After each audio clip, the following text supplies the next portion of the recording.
పత్రికా సమావేశానికి విచ్చేసినటువంటి పెద్దలు, జనగామ నియోజకవర్గ శాసనసభ్యులు పెద్దలు పల్లా రాజశేఖర రెడ్డి గారికి, మాజీ మంత్రివర్యులు దయాకర్రావు గారికి, అన్న మాజీ శాసనసభ్యులు చీఫ్ విప్ వినయ్ భాస్కర్ అన్న గారికి, అదేవిధంగా మాజీ డిప్యూటీ సీఎం రాజన్న గారికి, ఇక్కడికి విచ్చేసినటువంటి పత్రికా సోదరులందరూ కూడా నమస్కారాలు. ముఖ్యంగా ఈ యొక్క 15 రోజుల నుంచి కడియం శ్రీహరి గారి ప్రతి ప్రెస్ మీట్ కానీ వారి యొక్క సమావేశాలలో మాట్లాడే విధానం చూస్తే ఆర్ఓ సిస్టమ్ లాగా అయిపోయింది. ఆయన రివర్స్ ఒసమాసిస్ సిస్టమ్ అంటే బాల క్యాలి అంటారు చూసినావు, 70 ఏళ్ళు దాటిన తర్వాత క్యాలి తప్పి మాట్లాడతారు చూసినావా, ఇట్లా బాల క్యాలి వచ్చి 73 ఏళ్ళకు ఆయన ఏం మాట్లాడుతాడో ఆయనకు అర్థమవుతలేదు. అభివృద్ధిని చూసి కాంగ్రెస్ ప్రభుత్వానికి వెళ్ళినా అని చెప్తున్నావు. నువ్వు అభివృద్ధిని చూసి కాంగ్రెస్ ప్రభుత్వానికి పోతే కడియం కావ్య ఎంపీగా ఉంది, మరి కేంద్రంలో భారతీయ జనతా పార్టీ ఉంది. మరి అభివృద్ధి కోసం మరి కడియం కావ్యను భారతీయ జనతా పార్టీకి పంపిస్తావా? మరి మార్చు. ఈ పార్లమెంట్లో అంతా కూడా అభివృద్ధి జరుగుతుంది. నీకు ఏడు అభివృద్ధి ఉంటే ఆడ పోతా అంటున్నావు కాబట్టి మార్చమని, అపరం మేధావి కాబట్టి మీరు మార్చాలని కూడా కోరడం జరుగుతున్నది. అదేవిధంగా ఈ జిల్లాలో మరొక మంత్రివర్యులు ఉన్నారు, అటవీ శాఖ మంత్రి. ఆమె ఏం మాట్లాడతలేదు, నిమ్మకు నీరెత్తినట్టుగా ఉంది. దేవనూరు భూములు అటవీ శాఖకు సంబంధించినవి, మరి ఏమాత్రం మాట్లాడతలేదు.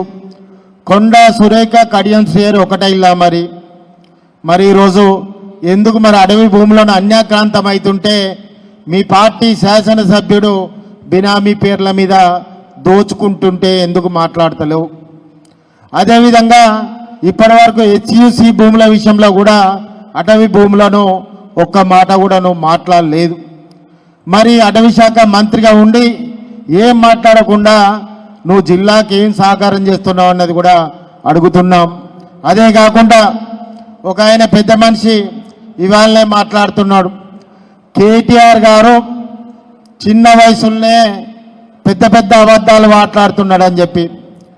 కేటీఆర్ గారు చిన్న వయసులో అబద్ధాలు మాట్లాడు కాదు, నువ్వు చిన్నగుండి పెద్ద పెద్ద అబద్ధాలు మాట్లాడుతున్నావు రాజేందర్ రెడ్డి గారు అని కూడా మీకు ఈ విధంగా చెప్పడం జరుగుతున్నది. ఎందుకంటే కేటీఆర్ గారు ప్రపంచవ్యాప్తంగా గుర్తింపు పొందినటువంటి వ్యక్తి. పోయిన ప్రెస్ మీట్లో కూడా చెప్పినాం నీకు, నువ్వు చెప్తే ఇంటలో అసలుకే నీకు ఇక మరి ఏ విధంగా చెప్పాలన్నది భవిష్యత్ కార్యాచరణ కూడా ఉంటుంది.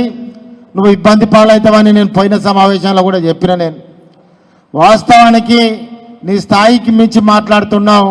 సభలు కానీ ప్రజల అవసరాలకు కానీ బీఆర్ఎస్ పార్టీ ఎప్పుడు కూడా రాజ్యాధికార కోసం పోరాడలేదు, ప్రజల ఒక వెలుగు కోసం ప్రజాస్వామ్యబద్ధంగా ప్రజల అవసరాల కోసం టీఆర్ఎస్ పార్టీ బీఆర్ఎస్ పార్టీ పుట్టిందని కూడా ఒకసారి నీకు గుర్తు చేయడం జరుగుతున్నది. కాబట్టి నోటికి ఎంత వస్తే అంత మీరు మాట్లాడితే మాత్రం ఏం చెప్పినా ఏం చేసినా కానీ రాబోయే రోజులలో ఖచ్చితంగా బీఆర్ఎస్ పార్టీ అధికారంలోకి రాబోతున్నది. నువ్వు 3,003 ఎకరాల దళితులకు ఇస్తాను మాట్లాడినావు. నువ్వు 2,500 మహిళలకు ఎక్కడిచ్చినావు? స్కూటీలు ఎక్కడిచ్చినావు? 51,000 ఉద్యోగాలు మేమిస్తే మీరు ఇచ్చిల్లని చెప్పుకొని ప్రొసీడింగ్లు ఇచ్చి చెప్పుకున్నటువంటి దద్దమ్మలు మీరు.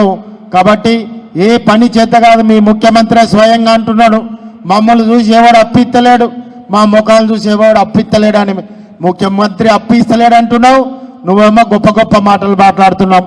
ఖచ్చితంగా స్థాయికి మించిన మాటలు మాట్లాడితే జవాబు చెప్పాల్సి వస్తుందని కూడా ఈ సందర్భంగా చెప్తూ, ఏది ఏమైనా ఈ జిల్లాలో కడియం శ్రీహరి గారు మీ నిజాయితీని మీ సత్యశీలతను నిరూపించుకోవాలంటే సుప్రీంకోర్టు ఆర్డర్ ఇయ్యే ముందుకే రాజీనామా చేసి నువ్వు ఎన్నికలకు రావాలని కూడా మా డిమాండ్ చేస్తున్నాం. Thank you.